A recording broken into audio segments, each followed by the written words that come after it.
নারীর জন্য জান্নাতে যাওয়া খুব সহজ। তার এক পা, নারীর এক পা জান্নাতে এমনি ঢুকে আছে। আর কিছু কাজ করলে, 4টা কাজ করলে বাকি পাটাও জান্নাতে ঢুকাই দিবে কে? বিশ্বনবী বলেছেন 4টা কাজ যদি কোনো নারী ঠিকঠাক মতো এই দুনিয়ার বুকে করতে পারে, আল্লাহ তাআলা 8টা জান্নাতের দরজা ওই নারীর জন্য খুলে দিবে।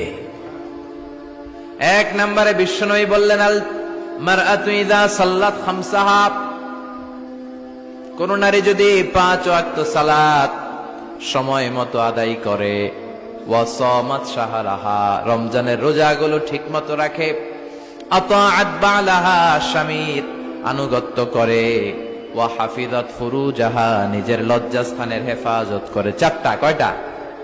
5 ওয়াক্ত সালাত, রমাদানের রোজা, স্বামীর আনুগত্য। এখন এটা উঠে গেছে সমাজে। কে কার উপর ডমিনেটিং করবে এই নিয়ে গুতাগুতি আছে না নাই? কে বড় হবে, কে মশারি টাঙ্গাবে রাত্রে, কিলাকিলি আছে না নাই?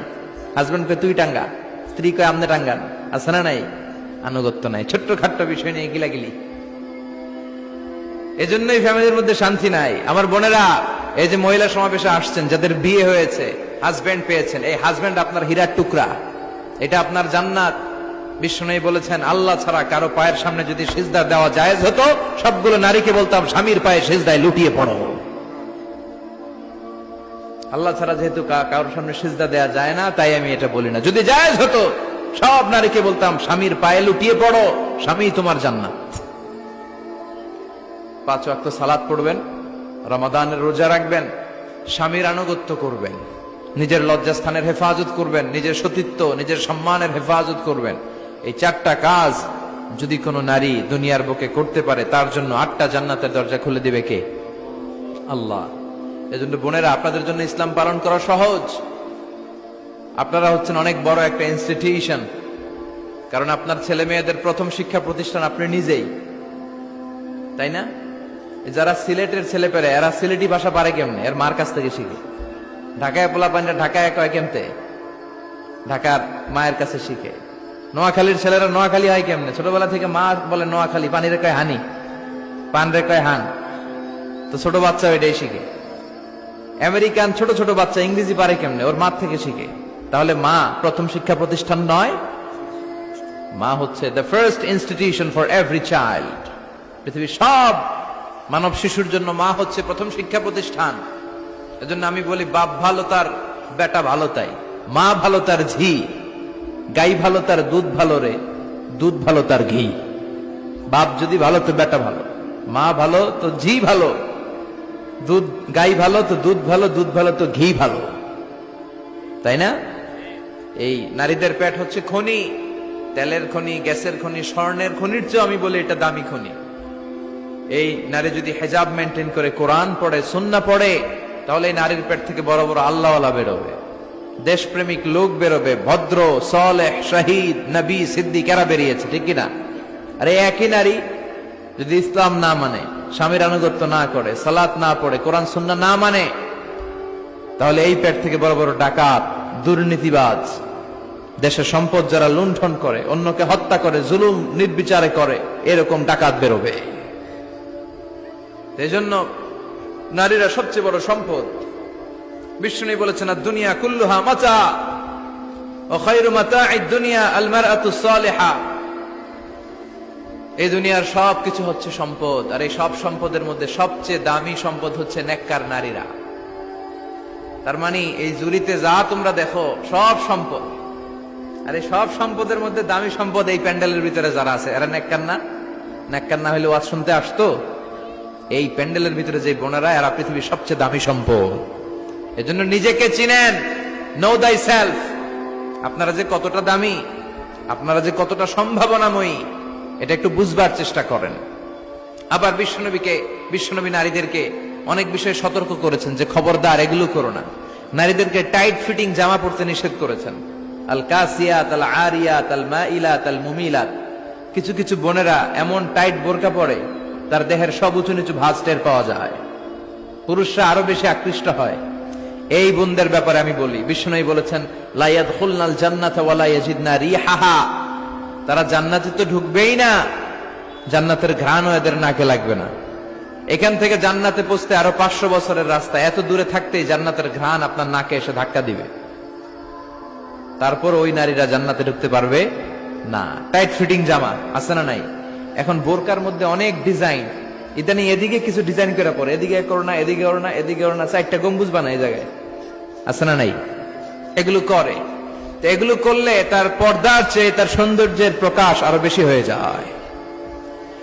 এরপরে বিশ্বনবী নিষেধ করেছেন ঝাঁঝালো পারফিউম দিয়ে বেরোতে নিষেধ করেছেন। আমার বোনেরা, নিজেদেরকে ক্লিন রাখবেন, পরিচ্ছন্ন রাখবেন অলওয়েজ। আপনি গায়ে ডিওডোরেন্ট, দুর্গন্ধনাশক পারফিউম দিতে পারেন, তবে সেটা জামার ভেতরে, বাইরে যেন প্রকাশ না পায়। অনেক মহিলা সেজে গুজে বোরকাটা পরে বোরকার উপরে মারে 2টা, আছে না নাই? এই ঝাঁঝালো গন্ধ আশেপাশে যতগুলো পুরুষের নাকে যাবে আপনার প্রতি আকৃষ্ট হবে। বিশ্বনবী নারীদেরকে জানিয়াদের সাথে তুলনা করেছেন, বলেছেন এরা জিনাকারী, এরা পর্দাওয়ালী নয়, এরা বোরকা পরে বেরোলেও লাভ হবে না, এরা জিনাকারিনী, কারণ এরা এদের গায়ের ঝাঁঝালো পারফিউম সুগন্ধ দিয়ে পরপুরুষকে আকৃষ্ট করার চেষ্টা করেছে। এটা একেবারে নিষেধ, এটা করবেন না। তাহলে টাইট ফিটিং বোরকা পরবেন না, ঢিলে ঢালা পরবেন, পাতলা জামা পরবেন না যে জামা দিয়ে আপনার শরীর দেখা যায়। নাম্বার 3, ঝাঁঝালো কোনো পারফিউম গায়ের মধ্যে মাখবেন না। নাম্বার 4, বিষ্ণু বলেছেন খবরদার আলগা চুল লাগাবে না কোনো নারীরা। লাগায় অনেকে, জুরিতে এগুলা নাই। অনেক নারীর চুল হয়তো ছোট, সে আলগা চুল লাগায়া সুন্দরী সাজে, বিশ্ব সুন্দরী ঐশ্বরিয়া রায় হইতে চায়, আছে না নাই? না, আল্লাহ যেটা দিয়েছে ওটাতে আপনি সন্তুষ্ট থাকেন, আলগা চুল লাগাবেন না। এরপর বিষ্ণু ব্রু প্লাক করতে নিষেধ করছে। ব্রু প্লাক আছে না? পার্লারে গেলে কিভাবে যেন এদিক দিয়ে ব্রু প্লাক করে একেবারে চিকন করে দেয় এই 2টা। না, এটা নিষেধ। ব্রু প্লাক করতে বিশ্বনবী নিষেধ করেছেন। আমার বোনেরা, আপনারা এটা করবেন না। এরপরে বিশ্বনবী নিষেধ করেছেন তোমরা একে অপরকে লাআনত দিবে না। 2 কারণে নারীরা জাহান্নামে যাবে বেশি। বিশ্বনবী মেরাজ থেকে এসে বললেন, ইয়া মা'আশারান নিসা, ও নারীরা, তাসাদ্দাকনা, তোমরা বেশি বেশি সদকা করো, দান খয়রাত করো। নারীরা বললেন কেন? আমাদের বললেন কেন? বিশ্বনবী বললেন, উরিতু কুন্না আকসারা আহলিন নার, আমি জাহান্নামে দেখেছি পুরুষের চেয়ে নারীরাই বেশি জাহান্নামী হবে। কি কারণে? 2টা কারণ। তাকফুরনাল আশিরা, সবাই না, অধিকাংশ নারীরাই স্বামীর অস্বীকৃতি করে। স্বামী যা দেয় এতে সন্তুষ্ট থাকতে চায় না, আছে না নাই? স্বামীর কি চাকরি, কি ব্যবসা, তার উপার্জন কতটুকু, এটাও আপনার দেখার দরকার, আছে না নাই? এখানেই তো আপনার সবরের বিষয়। জান্নাত তেমনি এমনি আসবে না বোন, আপনাকে সবর করতে হবে। স্বামীর নাশুকরি করবেন না। পাশের বাড়ির ভাবিরা তো এত মোটা নেকলেস কিনা দিছে, তুমি দাও না কেন? এদের ঘরে তো দামি সোফা সেট, আমার ঘরে নাই কেন? এদের তো এটা করে, এদের তো এটা দিছে হাজবেন্ড, আমারে দাও না কেন? এই যে নাশুকরি, এটা তাকে জাহান্নামী বানাবে। 2 নাম্বার, তুকসিরনা লা'না, তোমরা একে অপরের উপর লানত দাও।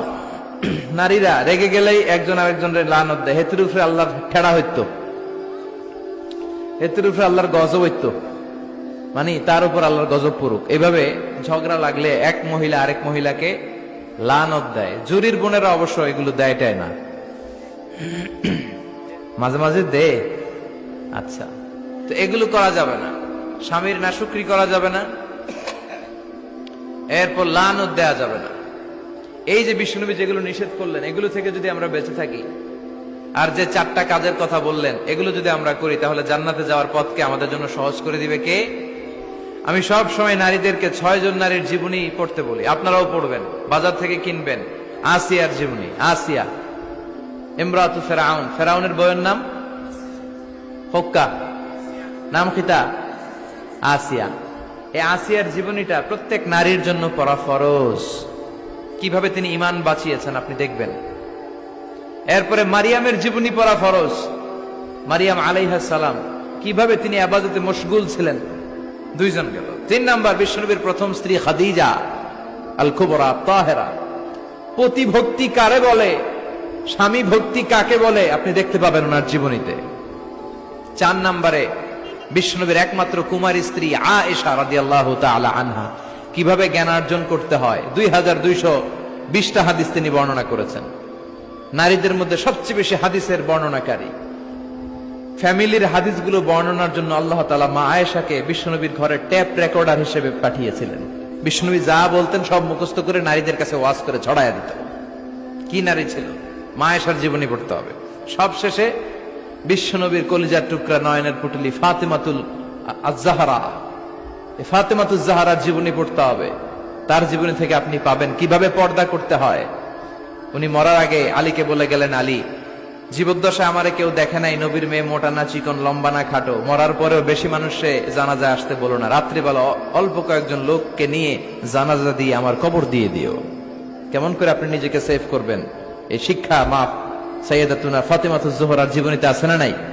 তাহলে এই কয়েকজন নারীর জীবনী পড়তে হবে। আর যে চারটা কথা বিষ্ণু বলেছেন এগুলোর উপর আমল করতে হবে। তাহলে আমাদের নারীদেরকেও জান্নাতি বানাবে কে? আল্লাহ। তুমি আমাদের মাদেরকে, বোনদেরকে, আমাদের নারীদেরকে তুমি খাদিজাতুল কুবরার মতো কবুল করো, আয়েশা সিদ্দিকার মতো মহিয়সী নারী হিসেবে কবুল করো, ফাতেমাতুজ জাহরার মতো এরকম পর্দানিশীল নারী হিসেবে কবুল করো। আল্লাহ তাআলা আমাদের সবাইকে কথাগুলো বুঝার ও আমল করার তৌফিক দান করুক। আমরা পড়ি আমিন। আপনারা সবাই ভালো থাকবেন, সুস্থ থাকবেন, সুন্দর থাকবেন।